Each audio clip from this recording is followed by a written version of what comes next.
Thank you, Madam President. Madam President, it has been several months now since Hamas carried out a truly the barbarity of October 7th should not be brushed aside and cannot ever be excused. We are talking about terrorists gunning down innocent civilians, including in their homes, committing horrible acts of torture and sexual violence, and taking hostages, among them women and elderly people and infants. As I have said repeatedly, Israel has a clear right to defend itself and its people against the very real and continued threat that Hamas poses to Israeli civilians. As I have also said many times, that has to be done in accordance with the laws of armed conflict and international humanitarian law. Madam President, I appreciate that this is a tough, emotional topic. War always is. But at times like this, we cannot let passion kill compassion. We cannot let the horrors of the present end the hope for a brighter future. As Israel seeks to eliminate the threat posed by Hamas, it must make every effort to protect innocent civilians in Gaza who make up the vast, overwhelming majority of people in the Gaza Strip. But as we have watched this conflict escalate, it has become increasingly clear that is not what is happening. Just consider, hundreds of Palestinians were injured or killed today after Israeli troops fired on civilians crowded near aid trucks, desperate for something to eat. While we are still learning more about the details, you have to believe that this kind of bloodshed should be completely avoidable.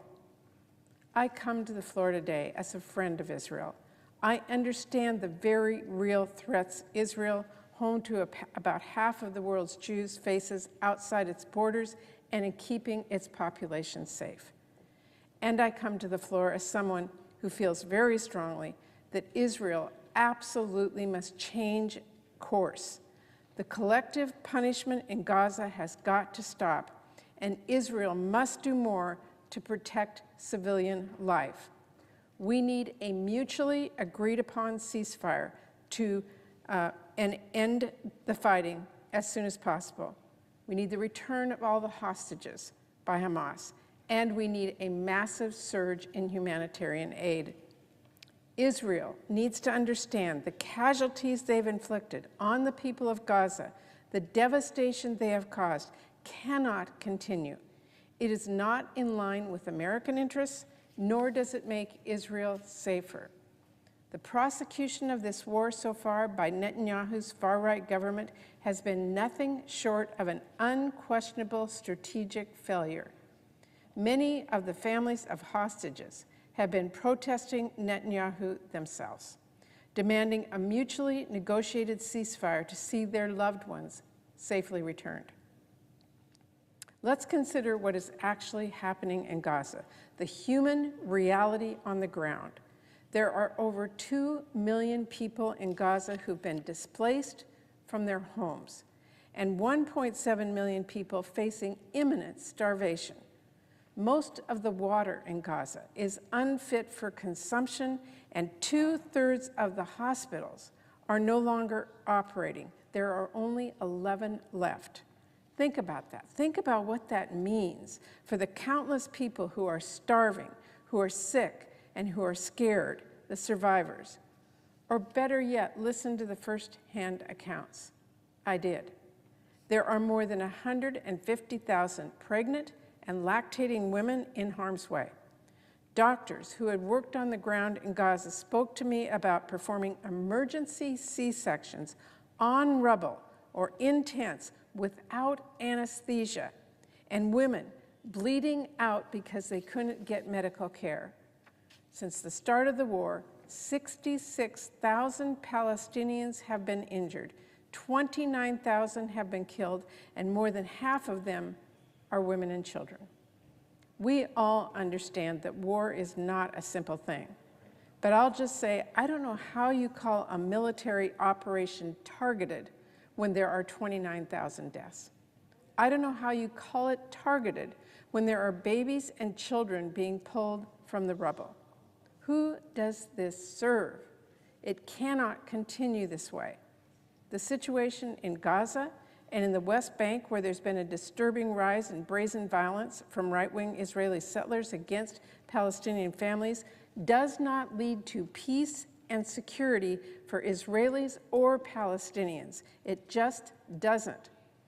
And the rhetoric and stated policies of the Netanyahu regime, like abandoning a two-state solution, have been nothing short of deeply dangerous and wildly counterproductive.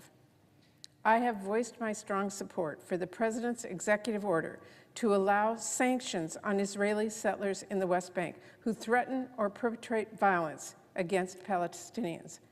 I also want to make it crystal clear now, indefinite Israeli control over Gaza is unacceptable, as is any contraction of territory for the Palestinians. Madam President, as someone who voted against the war in Iraq, I am acutely aware of mistakes our country made. You cannot defeat terrorism through sheer military force alone. That much is clear. And it is my hope that Israel can heed that lesson. Winning a war against terrorism isn't a matter of how many people you kill. That approach isn't just bloody and brutal, it can be self-defeating. Terrorists don't care how many people you kill. They certainly don't care how many civilians you kill, because terrorism is not a human enemy of flesh and blood. It is an idea. It is a hatred of violence, and it thrives on suffering. So while Israel must work to eliminate the threat posed by Hamas, that fight must be targeted if it is to be successful. You have to fight the hopelessness extremism feeds on. You have to fight the sprawl of violence that entrenches conflict. And you have to stay clear-eyed and strategic in pursuit of justice and in pursuit of lasting peace. I may be just one of 100 senators here, but I have been using my voice to help move things in that direction. On humanitarian aid, I have pressed the Biden administration repeatedly in many conversations to take steps that would dramatically increase aid to Gaza. And I made including humanitarian aid for Gaza in our national security package a red line for me as the Senate put together our bill, even as Republicans tried over and over and over again to chisel it away. I also want to be clear about the fact that the taxpayer-funded military aid we provided to Israel for their self-defense is subject to the Leahy Law. I have insisted throughout many conversations that this law is implemented as intended and that civilians are protected and that international law is followed. And finally, on moving towards a lasting peace. As President Biden recently noted, talks are ongoing and productive toward a mutually agreed upon ceasefire and the safe return of all the hostages. Recent developments like the deaths we saw today in Gaza City will likely make that more difficult. But diplomatic efforts must continue, even after this conflict, to ensure a lasting peace. That's why I have backed efforts to reiterate America's long-standing policy of support for a two-state solution, and will rebuff any statements by Netanyahu or his government that reject Palestinian sovereignty. And it's why it's important to me that we don't just talk about fighting the enemy and winning the war, but that we also talk about facing the hatred, the Islamophobia and anti-Semitism that have been on the rise in the wake of this conflict, and doing the work of peace, creating a future that ensures dignity and security for both Palestinians and Israelis alike. I want to close by saying a bit about what's happening here in America and in my home state of Washington. Because while this war may be happening across the world, it has been painful for our Arab and Jewish communities at home. They are seeing not just horrific news, including sometimes about relatives and friends, but also a horrific rise in anti-Arab and anti-Semitic violence. Synagogues in my state have faced bomb threats.